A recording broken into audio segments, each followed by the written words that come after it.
सेठ सुलोचना, सेठ सुलोचना सब गुण आगर, श्रावस्ती में नाम उजागर।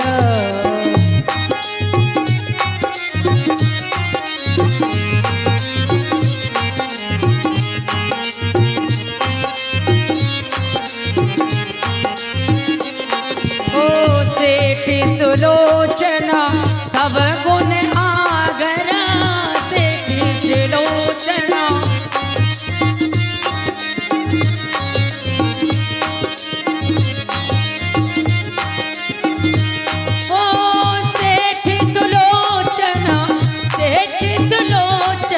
सब गुण आगर, श्रावस्ती में नाम उजागर।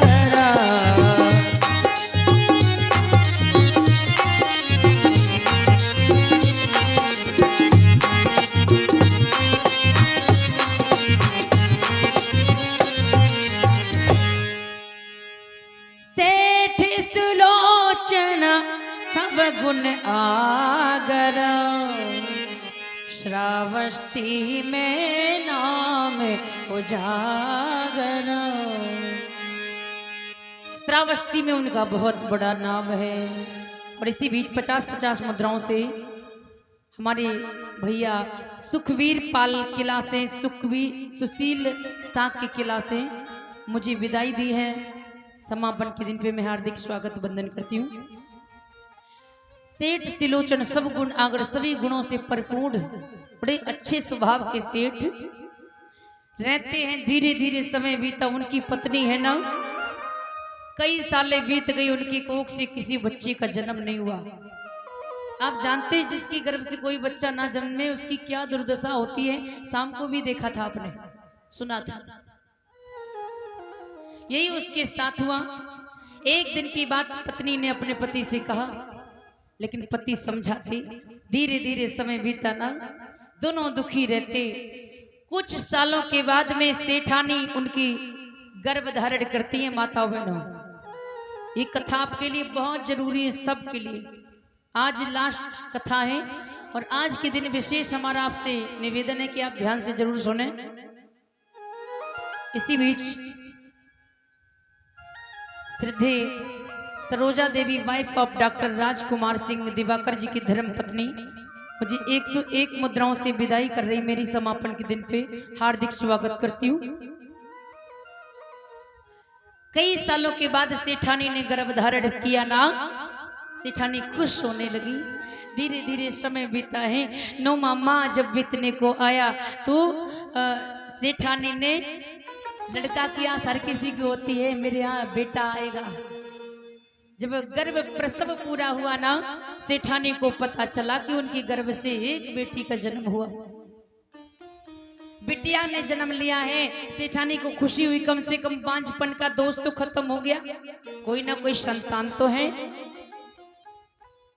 अब सेठानी अपनी बेटी को देख देख करके जीती। याद रखना, जब 5-6 दिन की हुई तो याद रहे, आज भी समाज में जो बच्चे होते ना, ज्यादा साफ होते, कलर साफ होता, उनको भूरा भूरा कहते हैं। सांवले होते तो उनको कल्लू या कल्लो कहते हैं। ये बेटी है ना सेठ जी की, ये ना गोरी है ना काली है, सांवले रंग की है। सांवले रंग की होने की वजह से उस बेटी का नाम सामा पड़ गया। क्या? सामा। धीरे धीरे जब सामा बड़ी हुई है, बेटी कुछ भी उद्यम करती है, माँ बड़ी खुश रहती, फिर भी माँ फिर भी खुश रहती है। ध्यान दे मेरे पवित्र धर्म के श्रोता बंधु, कोई चीज मंगाती है, पिता तुरंत लाते हैं, माँ तुरंत जरूरत पूरी करते हैं। याद रहे, अकेले बेटों को अगर ना दो ना तो जिद कर जाते, जिद्दी होते। सामा का जो स्वभाव है बड़ा जिद्दी स्वभाव है, जो उसे चाहिए तो चाहिए। रात्रि में कोई वस्तु मांग दी तो माँ पूरा गांव चाहे घूमे, लेकिन बेटी के लिए उपस्थित कराएगी सब। बड़ी जिद्दी स्वभाव की सामा आज वक्त के साथ जब जवान हुई ना, लिखा भी अरे समय बीतता और जाए रे, अरे समय बीतता और जाए रे, और उस पर तरुणाई आई है।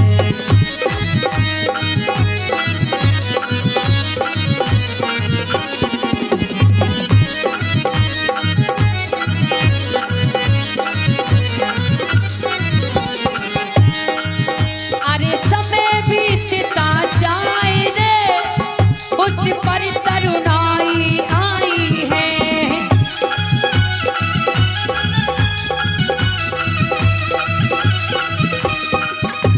और अरे माता पिता ने पुत्री पर, अरे माता पिता ने बिटिया पर पाबंदी दई लगाई है।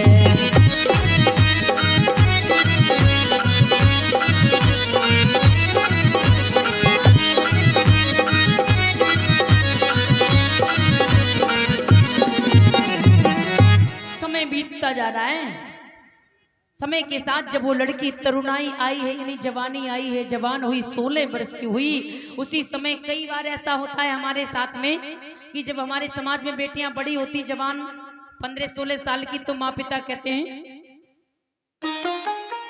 हमारी आंटी श्री विदाई 50 मुद्राओं से मेरी कर रही है, मैं हार्दिक स्वागत करती हूँ।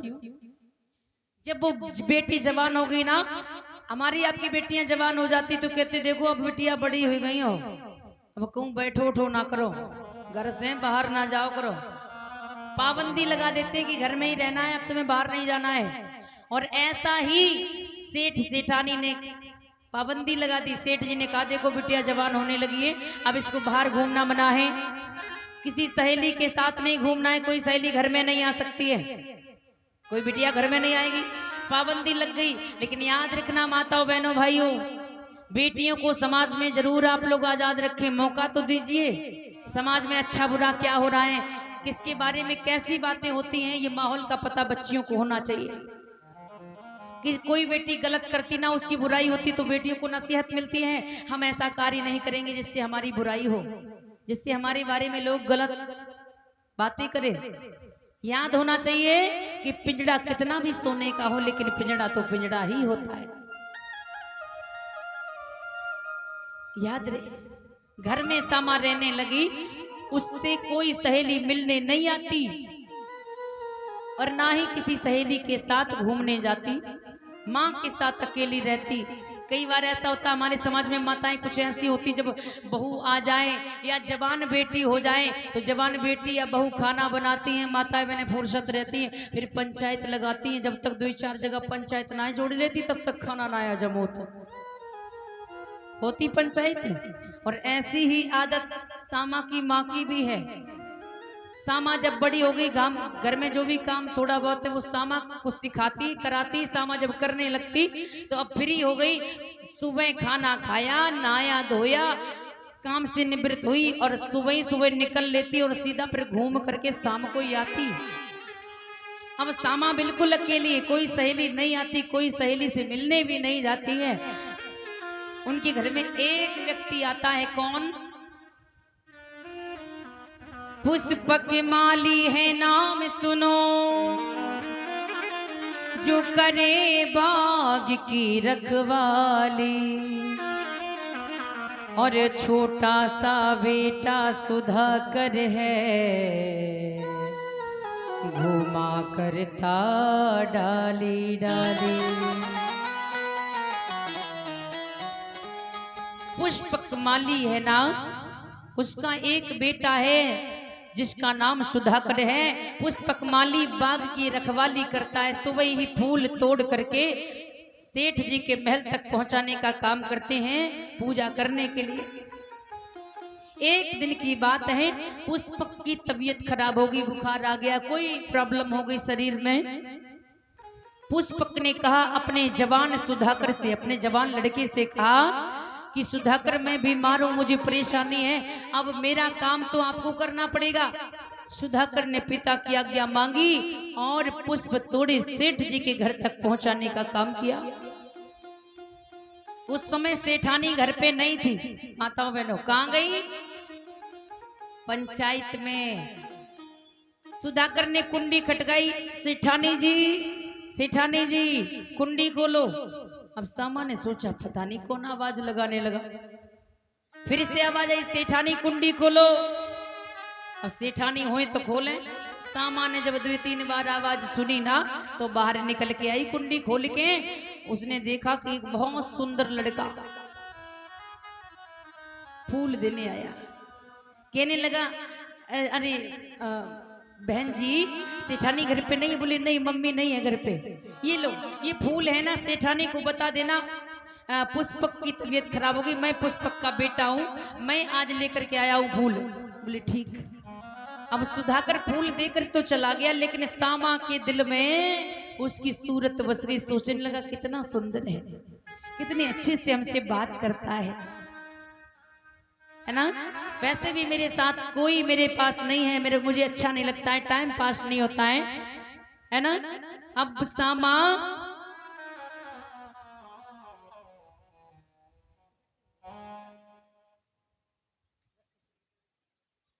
दूसरे दिन भी उसके पिता की तबीयत ठीक नहीं हुई।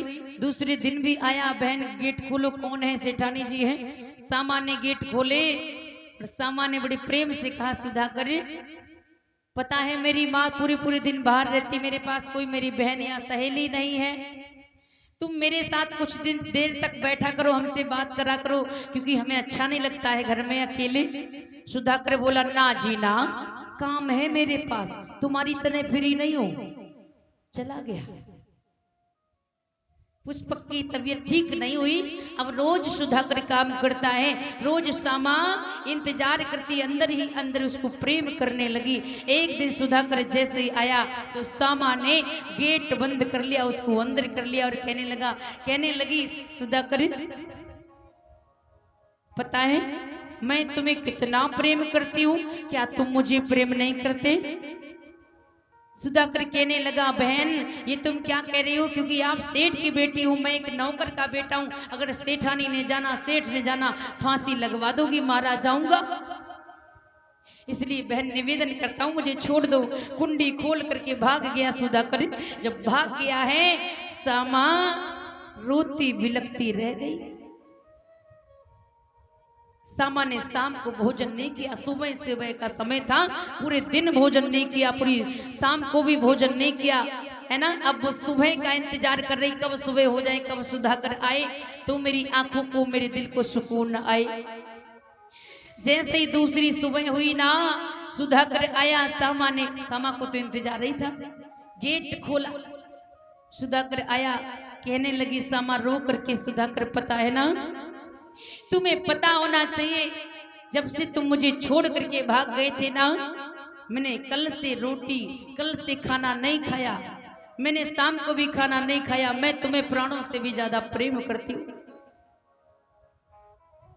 अब सुधाकर सोचने लगा अगर ये भोजन पानी छोड़ के मर गई मेरे लिए तो भी मारा जाऊंगा, है ना, और अगर किसी ने जान लिया तो भी मारा जाऊंगा।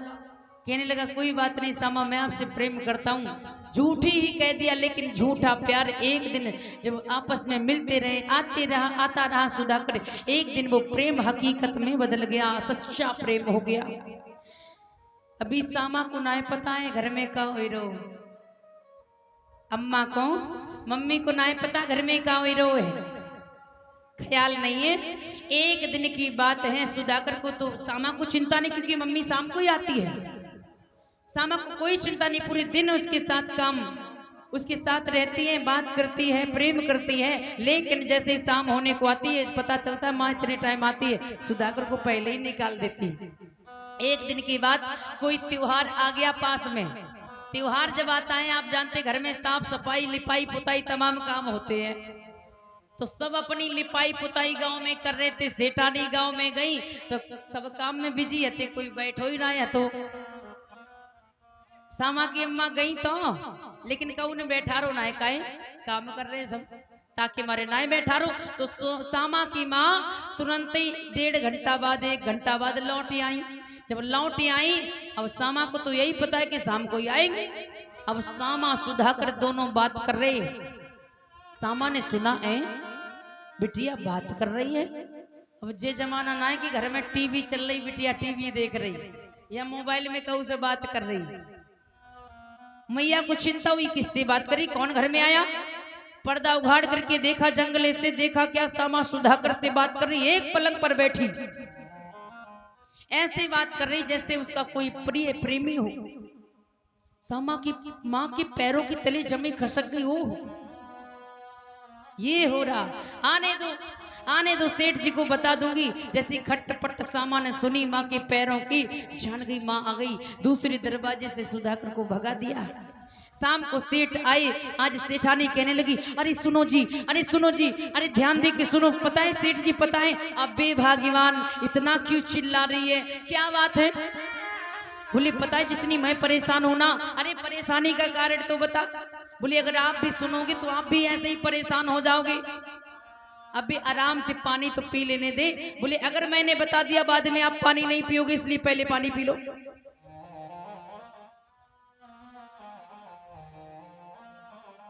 पानी पिया। अब बता क्या बात है।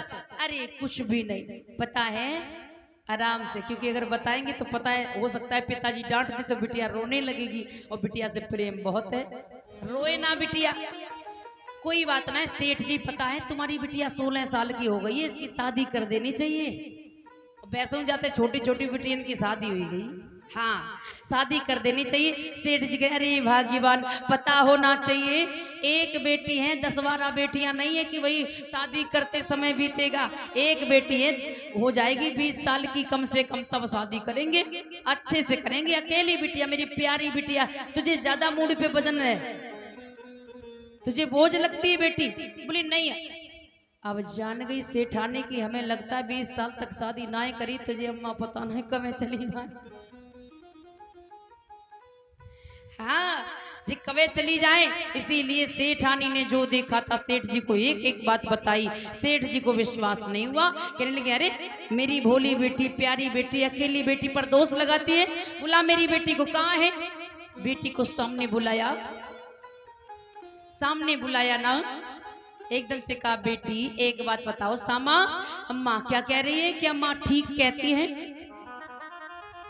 देखिए साथियों, 16 वर्ष का प्यार भुला करके चंद्र दिनों के प्यार के बारे में ये बेशर्मी से पेश आ रही अपने पिता के सामने, बेशर्म होकर के कहने लगी। अरे सामा बोली आज रे की सुनो पिता मम बानी,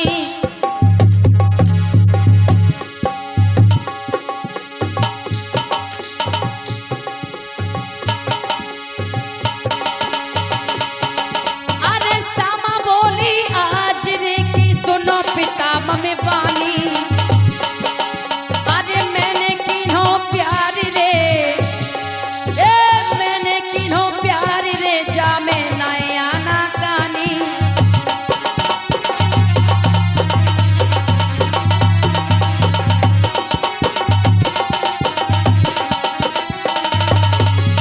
हाँ पिताजी, मैंने प्रेम किया है वो भी सुधाकर से, और ऐसा ही नहीं पिताजी, प्यार ये अब और आगे बढ़ गया है। पिताजी मैंने लीली कसम खाए, और जामे नहीं कोई झूठ, पिताजी दई साच बतलाए।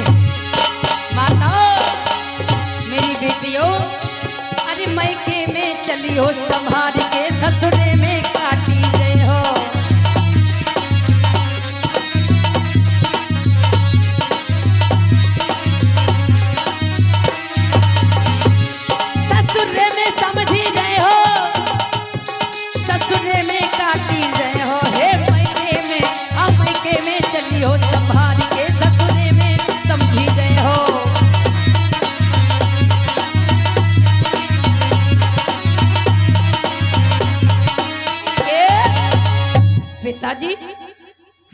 सुधाकर से प्रेम किया है और पता है मैंने कस्में भी खाली साथ साथ जीने और मरने की, हम उसके बगैर नहीं जिएंगे। पिता ने जैसे ही सुना, अरे ये मेरी बेटी, भला मैंने इसके प्रेम में, मैंने इसके प्यार में कौन सी कमी ऐसी छोड़ी है जिससे ये बेटी मुझे प्रेम नहीं करती, माँ को प्रेम नहीं करती है। 4 दिनों के प्रेम के बारे में बेशर्मी से पेश मेरे सामने आ रही, पिता का सर जमीन की ओर देखने लगा।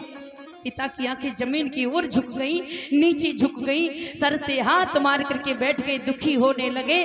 सामा इतना कह करके कमरे की ओर चली गई। सेठानी कहने लगी, देख लिया, सुन लिया, तुम्हें होश नहीं है, अभी भी कुछ नहीं बिगड़ा, रोने से काम नहीं चलेगा, इसके लिए जल्दी से कोई वर ढूंढ लो। अगर जल्दी नहीं की पता नहीं है कब चली जाए, क्योंकि हम तो उसके साथ शादी नहीं होने देंगे। आज देर नहीं की, सेठ जी ने नाई और ब्राह्मण को बुलवाया। आजकल माताएं बहनें होती ना, हमारे भैया लोग जब बिटियन के लिए लड़का ढूंढन जाते, आप लोग जाते, दूसरे ना जाते, लेकिन पहले आप लोग ना जाते, पहले नाई और ब्राह्मण जाओ करते थे लड़का देखने, है ना। नाई ब्राह्मण लड़का ढूंढने आपके लिए जाते थे, लेकिन आज माता पिता भाई सब जाते। ध्यान रहे, और पहले रिश्ते टूटते नहीं थे, अब टूट जाते हैं। तो पहले लोग लड़का ढूंढते ना तो बड़ों से बड़ो परिवार देखते, खूब बड़ो परिवार हो देखते ना, कम से कम 5 6 7 भैया तो हो ही, बड़ो परिवार देखते। लेकिन अब अगर अकेलो लड़का का को मिल जाए, अकेलो लड़का तो जो समझते हैं कि सोने में सुहागा मिल गया, अति उत्तम, बहुत अच्छा अकेला लड़का है, इतनी खेती, इतना मकान अच्छा है, ये करता वो करता, इतना बड़ा अकेला है, बड़ी बड़ाई होती। लेकिन सोचिए उसमें फायदा है या इसमें। पहले लड़का देखते थे तो बड़ा परिवार क्यों देखते थे, अगर परिवार पर कोई दुश्मन आंच उठाए, कम से कम 10 12 लाठी तो निकल ही आए, समझिए, 4 6 लोग आए तो घर में से 10 12 लाठी निकल आए। लेकिन आज अकेला लड़का देखते हैं, 4 5 लोग आए जाएं, अब एक लाठी ये तो क्या करेगी, मारा जाएगा अकेला लड़का। और आजकल पहले की बिटियां इतनो खानो इतनो कामों कर लेती थी, लेकिन आज की बिटियां तय काम की कहो 2 लोगों को खाना ना बनत, इसीलिए दुखी है। मेहनत करोगे आराम पाओगे, खुशी मिलेगी, नहीं मेहनत करोगे करें खाए ना चुके तो फिर तो बेकार। और माताओं बहनों आपको बताएं कि जे हमारो आपको जो काम होता ना, जो सरकारी होता है रोटी सब्जी करना, ये सरकारी काम, रोटी सब्जी सबको करनी पड़ेगी। MP MLA विधायक मंत्री कुछ भी बन जाओ, लेकिन खाना बनाना पड़ेगा। कलेक्टर हुई के लाए हो घर के बनाए, ऐसा नहीं कि हम नहीं बनाते, हम भी खाना बनाते हैं, सब काम करते हैं टोटल समय पर। याद होना चाहिए, सेठानी कहती है लड़का ढूंढवाओ, तो नाई ब्राह्मण को भेजा, लड़का ढूंढवा लिया बहुत जल्दी। और आपको बताएं, जो अच्छी बेटियां होती हैं, अच्छी बेटियों के पिता 1 साल 2 साल 4 साल 10 साल तक लड़का ढूंढते हैं कि हमारी बेटी योग्य है, योग्य लड़का होना चाहिए, हमारी लड़की पढ़ी है, लड़का पढ़ा होना चाहिए, हमारी बेटी सज्जन है, सीधी सादी है, लड़का ऐसा ही होना चाहिए। ऐसा ही तो होता है। कोई बाप नहीं चाहते हमारी बेटी किसी शराबी के यहाँ जाए, कोई बाप ये नहीं चाहता हमारी बेटी जुआरी के साथ जाए, कोई बाप ये नहीं चाहते कि हमारी बेटी किसी झोपड़ी में जाए, सब जानते हैं अच्छे अच्छे घर में जाए। और लेकिन जो उल्टी सीधी होती हैं, ऊंच नीच कदम रखती, फिर तो बाप इज्जत बचाते हैं। फिर चाहे लूलो मिले, लंगड़ो मिले, कारू मिले, फिर कहती हैं अम्मा दूर सासुरो हो तो नहीं कालो बलम हो तो।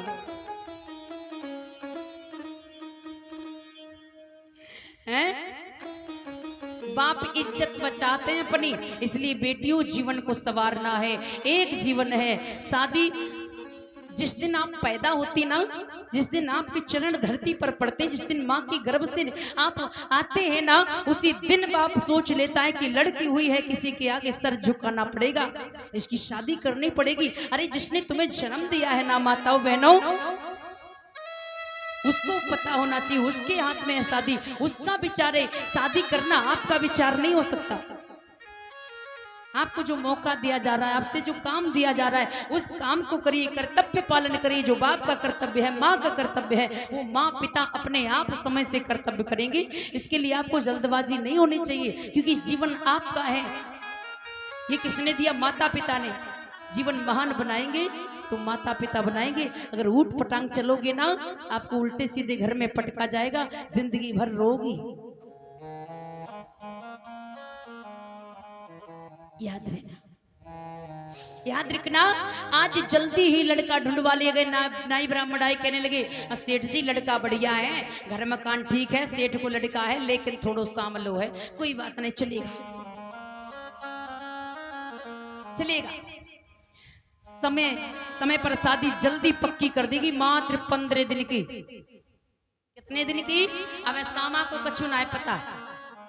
15 दिन की शादी तय कर दी गई। घर में तैयारियां होने लगी। जब शादी के दिन बिल्कुल नजदीक आ गए तो घर में सेठानी ने लिपाई करवाई, सफाई करवाई और पूरा घर बंधन वारों से सजवाया। अब सामा उछलती हुई, अकेली बेटी है मगर एकदम उछलती हुई आई, कहने लगी मम्मी मम्मी एक बात बताओ, क्या बात है? कोई त्योहार आ गया क्या? आपने लिपाई करवाई, घर आंगन सजवाया है, अपने लिए कपड़े लिए, पापा के लिए लिए हैं, मेरे लिए भी सब कपड़े लिए हैं, क्या कोई त्योहार आ गया है? सामा की माँ कहने लगी बेटी तुम्हें नहीं पता, याद नहीं रही बताने की तुम्हें? तुम्हारी परसों बारात आने वाली, तुम्हारी शादी है, इसी की तैयारियां हैं, त्योहार नहीं आया। सामा एकदम से सुनकर के चौंक पड़ी, मेरी शादी और मुझे ही पता नहीं। कहने लगी माँ मैं शादी नहीं करूंगी किसी के साथ, तुम्हें पता है ना मैं सुधाकर से प्रेम करती हूँ, मैं किसी के साथ शादी नहीं करूंगी। इतना कहकर के रोने लगी। अपने कमरे में जाकर के रोती रही, पूरे दिन रोई, कुछ समझ में नहीं आया कि क्या करे। सोच रही है कि जीऊंगी तो सुधाकर के साथ में, मरूंगी तो सुधाकर के साथ में, दूसरा कोई मेरे जीवन में नहीं आने वाला। दूसरा दिन भी रोते बिलखते निकल गया, समझ में नहीं आता क्या करे। तीसरा दिन जैसे ही शादी वाला आया ना, सोचने लगी मैं निकल जाऊंगी। पता है दूल्हा दरवाजे पे आता है तो सब दूल्हा को देखने जाते, कोई घर में नहीं रहता। जब दूल्हा देखने जाएंगे साहब, मौका मिलेगा हम निकल लेंगे। एक चिट्ठी सुधाकर को भेजी है। सुधाकर ने पढ़ा कि जब मेरी बारात आए ना, जैसे ही टीका चढ़ेगा सब दूल्हे पर जाएंगे, दूल्हे को देखने जाएंगे, तब मैं सामान लेकर के आप पीछे दरवाजे से मिलना, मैं आऊंगी, हम किसी के साथ नहीं जाएंगे। वायदा हो गया। सुधाकर घर पे आया, कहने लगा सामा तेरी शादी है। सामा रो करके गले लगती है, कहती है सुधाकर तुम्हारे बगैर जिंदा नहीं रहूंगी, मेरी बारात आज ही आने वाली है। सुधाकर कहता है तो चली जाओ। सामा और रोने लगी, कहने लगी सुधाकर क्या तू मुझसे झूठा प्रेम करता? तू इतनी प्रेम से कह रहा है तो चली जाओ। तू मेरे बगैर जिएगा क्या? तेरे बगैर मैं तो नहीं जीऊंगी। सुधाकर भी रोया, प्रेम तू जीना तो मैं भी नहीं तेरे बगैर चाहता, क्या करूं? तू तो सेठ की बेटी है, मैं तो एक नौकर का बेटा हूं, जो करेगी तू ही करेगी। सामा ने धैर्य धारण के लिए सांत्वना दी, कहा है कि मैं पीछे के दरवाजे से मिलूंगी। वायदा हुआ। जैसे ही शाम को बारात आई, दरवाजे पर दूल्हा आया। अब सब सहेली, सब रिश्तेदार, सब माताजी भी, सेठानी भी चल पड़ी। देखें दमाद कितना अच्छो। अबे पहुंची, दूल्हा को देख रही, अम्मा को तो इतो नीको दूल्हा लग रहा। अब जी सोच रही है मैं बिटिया को बताऊंगी कि तेरा होने वाला दामाद कितना सुंदर है। देख रही है, अपनी नजर हटा नहीं रही है दूल्हे की तरफ से। तब तक घर में क्या हो रहा है कोई पता नहीं। मैया के जेवर समेटे सामा ने, पिता के धन को समेटा और पोटली में बांधा, लेकर के सामा धन और दौलत निकली। पीछे के दरवाजे से सुधाकर मिला, भागत चले गए, दोनों भागत चले गए। जब जंगल की ओर गए ना, दूर जाकर के उनने सांस ली।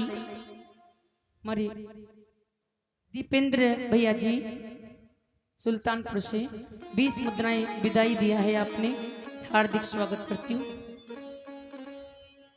अब भी भागत चले गए दूर जंगल में जाए के उनने सांस ली और तब इन्हें सेठानी को होश आओ कि चलो हम बिटिया को देखें। अब दरवाजे पे दूल्हा आओ, जब मंडप के नीचे आओ, अब सेठ जी से बोले पंडित जी बिटिया अगर तैयार हो गई होए तो मंडप के नीचे ले आओ। अब सेठ जी ने सेठानी से कह दी बिटिया तैयार हो गई हो तो मंडप के नीचे ले आओ। अब सेठानी दूल्हा को देख रही दामाद को, अब वो जाए वो ना साथ।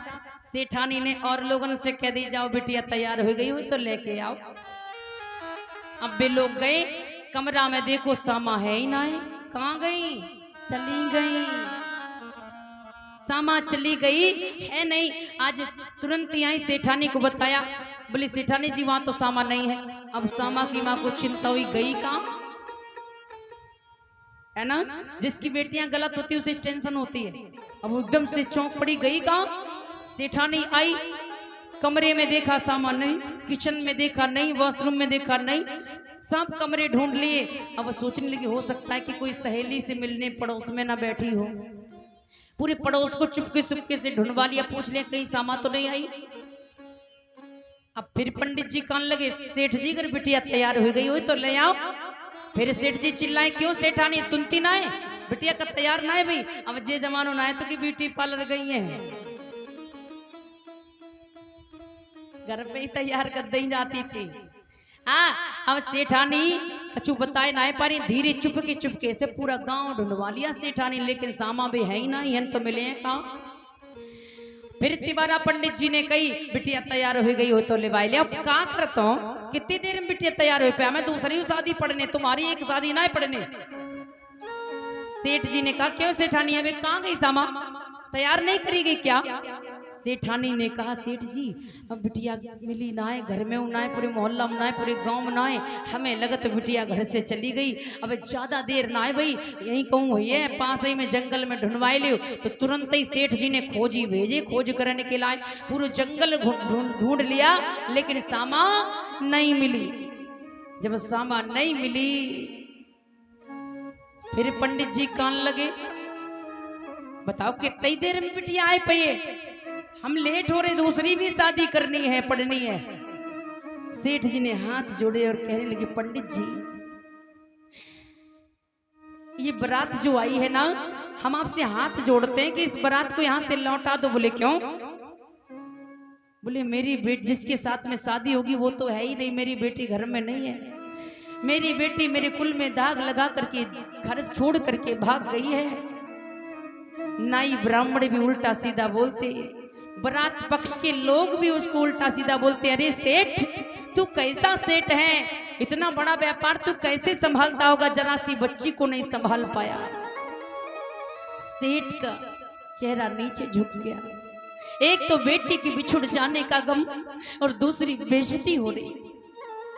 सेठ जी मानो उनके शरीर में प्राण ही नहीं, रो रहे सेठ मेरी बेटी कहाँ गई, जीते जी मर गई। माता पिता बेटी जाकर के दूरवर्ती नगर में जाकर के रुकी, दूरवर्ती नगर में जब जाकर के रुकी ना, देखिए पहला सील पता है कौन उल्लंघन किया, माता पिता के दिल को दुखाया ना, हिंसा की। हिंसा जरूरी नहीं तीर तलवार से हो, वाणी से भी हिंसा होती है, माता पिता के दिल को दुखाना ये हिंसा होती है। माता पिता के साथ उसने गलत किया, ये पहला सील उल्लंघन हुआ। तीसरा सील उल्लंघन किया कौन, काम वासना प्रकट की उसने, अभद्र प्रेम किया, तीसरा सील का उल्लंघन।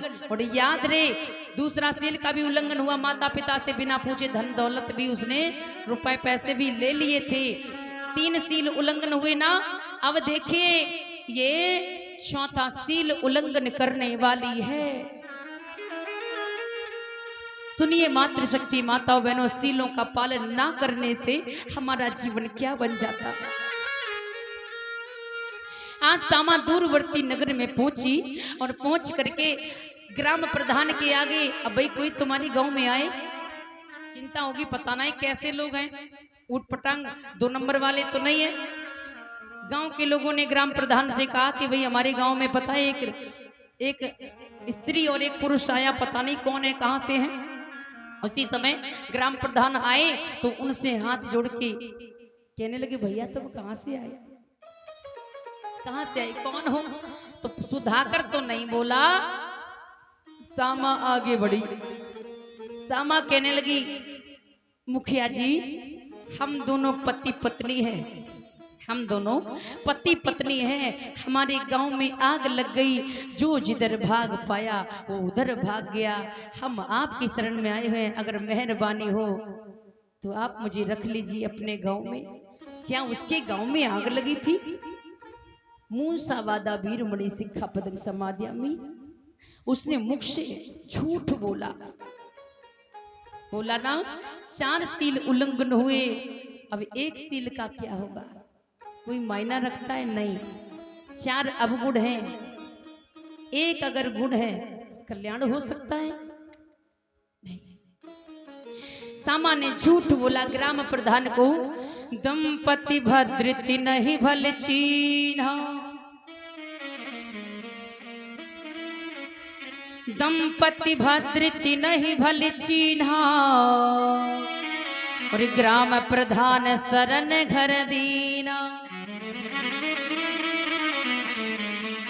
दंपति भद्रति नहीं भल चीना, दंपति माने पति पत्नी, दंपति भद्रति नहीं भल चीना, दंपति पति पत्नी जान करके ग्राम प्रधान शरण घर दीना। अपनी जगह में ही कह दिया कि भाई यहीं झोपड़ी बना लो, यहीं दोनों रहो, अब ज्यादा से ज्यादा थोड़ी ना कर सकते।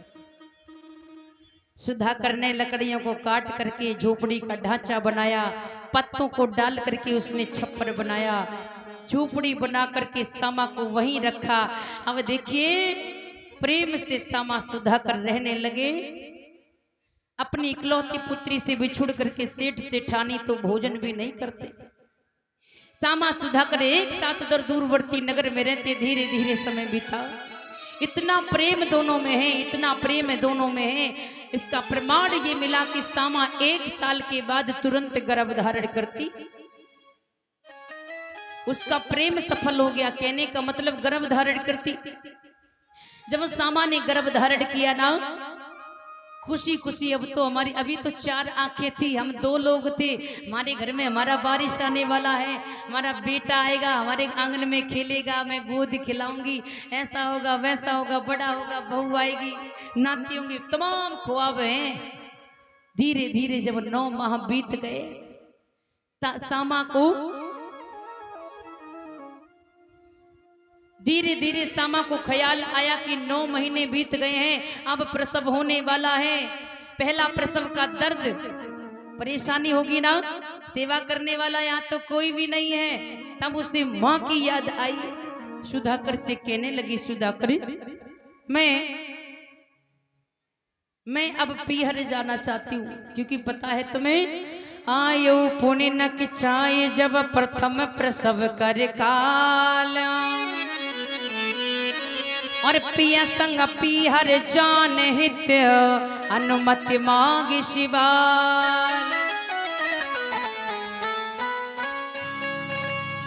आयु पुनि नकचाई, नकचाई माने नजदीक, आयु पुनि नकचाई जब प्रथम प्रसव कर काल, प्रथम प्रसव का काल यानी समय जब नजदीक आया है, पिया संग पीहर जान हित अनुमति मांगी शिवाल। आपके साथ मैं अपने मायके जा सकती हूँ, अनुमति मांगी। सुधाकर कहने लगा, अच्छा तो मायके जाना चाहती? बोली हाँ, मुझे माँ की याद आ रही, बहुत दिन हो गए हैं। अगर माँ के घर जाना था तो मेरे साथ क्यों आई? माँ की मर्जी से शादी करती, फिर चाहे उम्र भर माँ के साथ रहती, चाहे जब जाती। तुम्हें पता है ना, शादी करके तुम नहीं आई, भाग के आई उनकी मुख पे काली पोत के। सामा कहती, देखो आए थे तब आए थे, मेरी माँ है ना, मेरे पिता मुझे बहुत प्रेम करते, कभी मुझे गले से लगाएंगे, मैं तो जाऊंगी। सुधाकर कहने लगा, सुनो तुम जाओगी, तुम्हें गले लगाएंगे, लेकिन अगर हम गए ना, कबहु न माफ हमें तय करे हैं, कबहु न माप हमें तय करे हैं, और पास गए तो प्राण हनि है। पिता बहु ना माफ, कभी भी हमको माफ नहीं करेंगे। कौन? तुम्हारे माता पिता। तुम्हारे माता पिता हमें कभी माफ नहीं करेंगे। पास गए तो प्राण हनिया, मुझे मरवा देंगे। सामा कहती देखो जी, अगर बेटी से प्रेम है, तुम मेरे पति हो, तुम्हें नहीं मारेंगे क्योंकि तुम उनके दामाद हो। अगर तुमको मारेंगे तो मैं विधवा हो सकती हूँ, नहीं मारेंगे। सामा से कह रही कोई बात नहीं, दामाद हूँ कुछ भी हूँ, लेकिन मैं नहीं जाऊंगा, तू चली जा, जाना हो तो। अब सामा जिद्दी तो थी शुरू से, पोटली में कपड़े बांधे, सर पे रखे, चल पड़ी। अब उसको क्या पता कि चली जाएगी। आगे आगे सामा चली जा रही, मजबूर होकर के सुधाकर पीछे पीछे चलने लगा। लिखा भी हो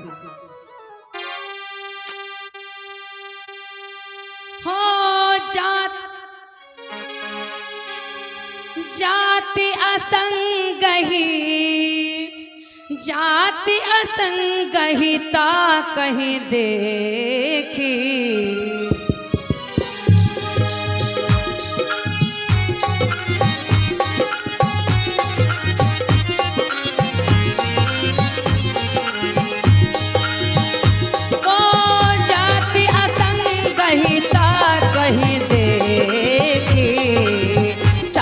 चले मन क्षोभ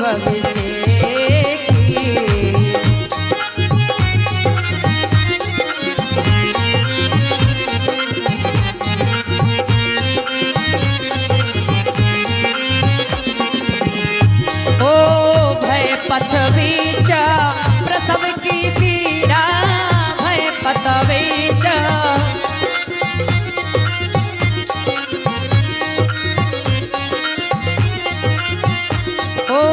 भय पथ बीच प्रसव की पीड़ा, भय पथ बीच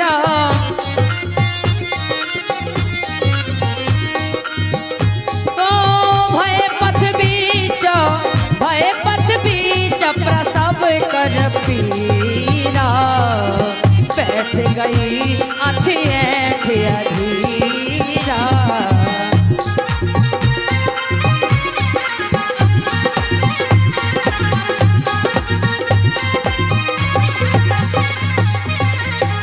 जाति असंगहिता कहीं देखी।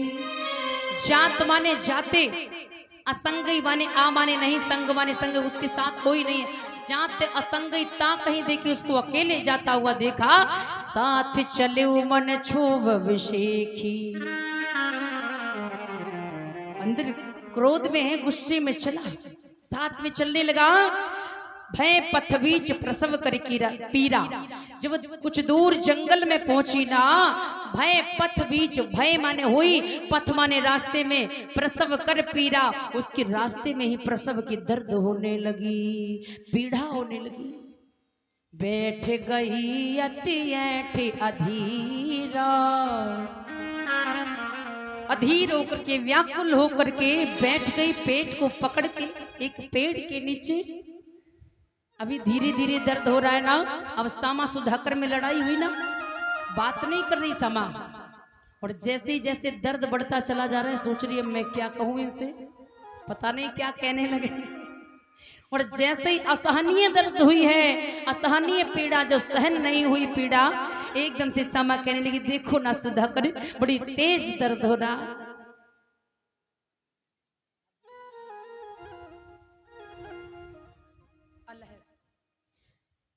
हमारी बड़े भाई अवधेश साकी जी अल्लाहपुर से 100 मुद्राएं मुझे विदाई कर रहे हैं, हार्दिक स्वागत वंदन करती हूँ। सामा कहने लगी देखो ना सुधाकर, बड़ी तेज पीड़ा हो रही है, बड़ी तेज पीड़ा हो रही। सुधाकर कहता मैं क्या करूं, जो तूने किया है तो भुगत, मैं क्या करूं, मैंने तो मना किया था ना। सामा कहने लगी देखो जी, तुमने पहले ही अटेंड कर दी, पहले ही मना कर दिया, मैं कैसे मायके तक पहुंच जाती, पहले मना नहीं किया हो तो मायके पहुंच जाते हैं, तुमने पहले ही मना कर दिया, पहुंचते कैसे। थोड़ी देर के बाद में, असहनीय पीड़ा होने के बाद में, उसी जंगल में सामा ने एक नवजात शिशु लड़के को जन्म दिया। सुधाकर ने लेकर आया कुलाड़ी, उसी कुलाड़ी से नाल काटा, बच्चे को कपड़ों में संभाल लिया। सामा से कहा देख जिस कार्य के लिए तू मायके जा रही थी ना, वो तो कार्य रास्ते में हो गया, अब अपनी झोपड़ी में लौट चल। सामा कहने लगी ठीक है ठीक है, अब की बार अगर ऐसा हुआ ना तो देख लेना मायके जरूर जाऊंगी। अब की बार मान गई तुम्हारी बात, अब की बार नहीं मानेंगे। बोले ठीक है। बच्चे को लेकर के चल पड़ी सामा, उसी झोपड़ी में पहुंच गई जहां रह रही थी। धीरे धीरे समा का बेटा 2 साल का हो गया, तीसरा वर्ष भी पूरा नहीं हो पाया। कवि ने लिखा है कि श्यामा ने फिर से गर्भ धारण किया। बड़ी प्यारी चौपाई चंद्रोदय में लिखी।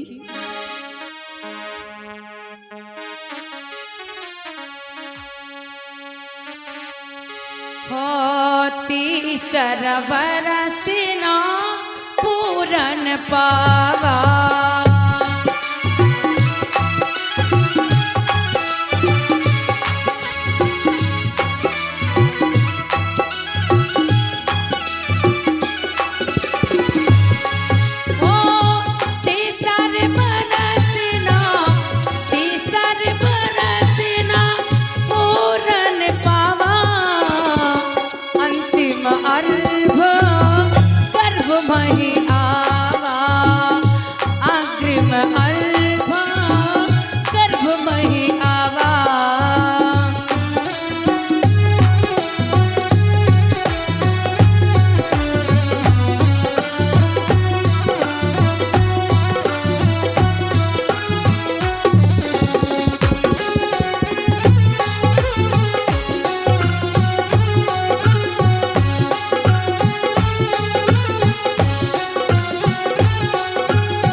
बरस न पूरन पावा,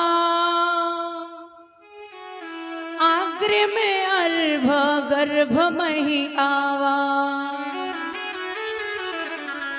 तीसरा वर्ष न पूरन पावा, तीसरा वर्ष भी पूरा नहीं हो पाया। अग्रिम अगला, अग्रिम माने अगला, अर्भ गर्भ मई आवा, अगला बच्चा उसकी गर्भ में आ गया। जवनक चान प्रसव करि काला,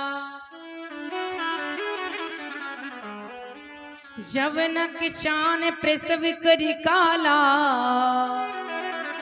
पीहर जान कहे सि पुनिवाला। पहले की भांति जब नकचान यानी जब नजदीक आया प्रसव का काल समय, पीहर जान कहे सि पुनि वाला, फिर दोबारा पीहर जाने को कहने लगी। सुधाकर कहने लगा सामा खून की प्यासी, कोई बात नहीं, तू अपनी माँ से मिल ले, मैं मारा जाऊंगा तो कोई बात नहीं, चलता हूं। अब फिर सुधाकर लेकर के उसके, पहले तो पीछे पीछे गया था, अब वो खुद लेकर के चलने लगा। चल तुझे माँ दिखा दे। ध्यान दे श्रोता बंधुओं, जैसे ही चलते चलते, आपको पता है ना कि गर्भवती महिला ज्यादा देर चलती तो उसको दिक्कत परेशानी होती है। उसी जंगल में जाकर के जब सामा रुकी है ना, उसके पाँव में पीड़ा होने लगी, परेशानी होने लगी, उसको आराम करना। एक पेड़ के नीचे सामा बैठ गई, आराम करने लगी। सुधाकर भी बैठ गया। जब सुधाकर भी बैठ गया, सामा भी बैठ गई, लेकिन जैसे ही उठ खड़ी हुई ना चलने के लिए, देखा क्या पीछे से काला काला मंडराता हुआ तूफान चला रहा। सामा ने कहा सुधाकर ये क्या? बस इतने शब्द निकले, एक क्षण में तूफान छपाका मार दिया।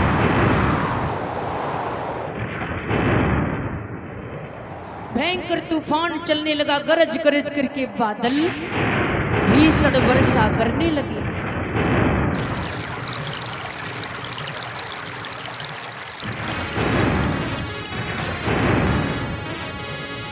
लिखा अरे अंधड़ उग्र वंडर घोरा,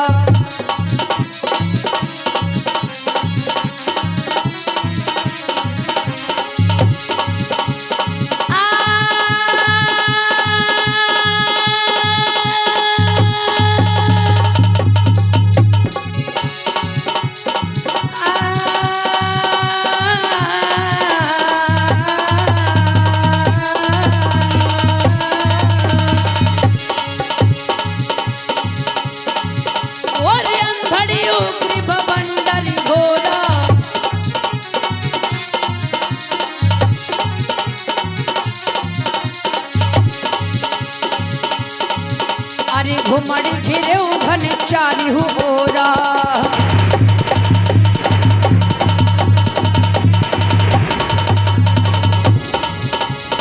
ध्यान रहे मेरे कथा के प्रेमियों। अरे गरज गरज के परसने लागे, अरे गरज तरज बहु परसने लागे। अरे लथ पत चीरी अधीर अभागे,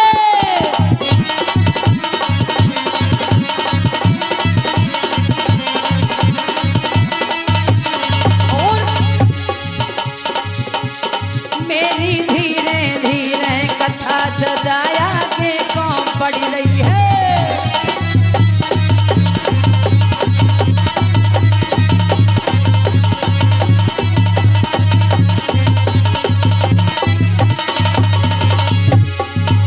आगे कौन पड़ी रही है, कथाया के कौन पड़ी रही है।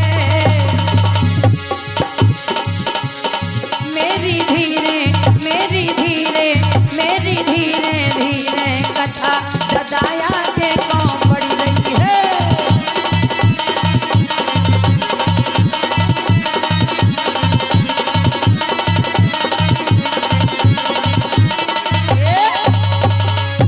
गरज गरज के बादल बरसने लगे, बड़ी तेज तूफान आया, भीषण वर्षा हो रही है। सुधाकर और सामा दोनों भीग गए। अंधड़ उग्र बवंडर घोरा, अंधड़ माने अंधेरा है, बवंडर घोरा बड़ा शोर, बादल गरज रहे ना, आवाज हो रही है। घुमड़ी घिरे घनी चारी ओरा, घुमड़ घुमड़ के घन माने बादल, घिरे चहु ओरा, चारों ओर बादल ही बादल दिखाई देते। अब जंगल में पेड़ छाया थी, वैसे बादल आ गए तो अंधेरा हो गया। गरज तरज बहु बरसन लागे, बादल गरज तरज के बरसने लगे।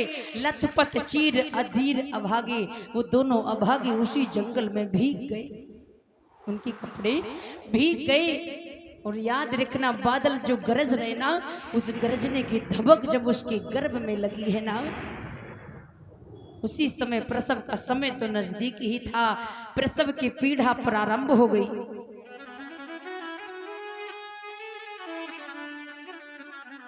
प्रसव की पीड़ा प्रारंभ हो गई। सुधाकर से सामा कहने लगी, सुधाकर देखो ना, एक तो इतना तूफान भयंकर चल रहा, बारिश हो रही है, उधर में दर्द बड़ी तेज हो रहा है। मुझे लग रहा है कि पहले की भांति, ये बड़े वाले बेटे की भांति, ये भी इसी जंगल में ही प्रसव पूरा हो जाएगा। सुधाकर कहने लगा, सामा मैंने तुझे अगर मना करता ना तो तू मानती नहीं, अगर मना करता ना तू मानती नहीं, तुझे जो अच्छा लगे कर, अपने प्राणों की चिंता नहीं है, तू अपने मन की कर ले। 2 साल का बेटा साथ में मां के पांव से लिपटा खड़ा, थर थर कांप रहा। तेज हवा चल रही, पानी बरस रहा, ठंड लग रही, तीनों चिपके बैठे एक जगह। माँ के पांव पकड़ करके बेटा थर थर कांप रहा है। माँ अपने बच्चे के मुंह को पोंछ रही। पीड़ा बहुत ज्यादा जब बढ़ी ना, उसी भयंकर बारिश में सामा ने एक बेटे को जन्म दिया। सुधाकर ने उसको संभाला। आप जानती हैं माताएं, जिस महिला से तुरंत बच्चा जन्मता है उसको बाहर की हवा, नहाना धोना हवा नुकसानदायक होती। सामा पर क्या बीत रही होगी सोचिए। सामा का बेटा जो नवजात कपड़ों में लपेट करके उसने सीने से लगा लिया है और सुधाकर से कहने लगी, सुधाकर बड़ी तेज ठंड लग रही, मुझे बचाओ, कहीं ऐसा ना हो मैं दुनिया से ना चली जाऊं, नहीं तुम इन बच्चों को कैसे पालोगे। धीरे धीरे तूफान शांत हुआ, पानी भी कम टपकता है, थोड़ा थोड़ा हल्की हल्की बूंद पड़ रही है। और सुधाकर ने कुल्हाड़ी उठाई, कहने लगी, सामा तू यहीं रहना, कहीं जाना नहीं, मैं अभी व्यवस्था करके आता हूँ, तुझे ठंड लग रही है। सबको पता है भाई परेशानी होगी, उसको भी तो भुगतना पड़ेगा। दूर चला गया जंगल में, उसे कुछ नहीं मिला। सैकड़ों पेड़ टूटे पड़े हैं, इतनी तेज तूफान नहीं आया था। जब कुछ बहुत दूर चला गया, बहुत दूर चला गया, कोई वस्तु कोई समझ में नहीं आया कि कैसे व्यवस्था करें। एक बरगद का पेड़ टूटा हुआ पड़ा था। बरगद के पेड़ को उसने सोचा इसकी टहनियां आए ना पतली पतली, इनको छांट लेते हैं कुल्हाड़ी से, इसकी पत्तों से हम अपनी पत्नी को ढक देंगे, फिर उसके ऊपर कपड़े डाल देंगे तो हमारी पत्नी को ठंड नहीं लगेगी, बाहर की हवा नहीं लगेगी। तुरंत ही उसने जैसे ही देखा बरगद का पेड़ छांटने लगा, अंधेरा था, कम कम दिखाई दे रहा था। उसने जैसे ही कुल्हाड़ी मारी, वहां पर सर्प बैठा हुआ था।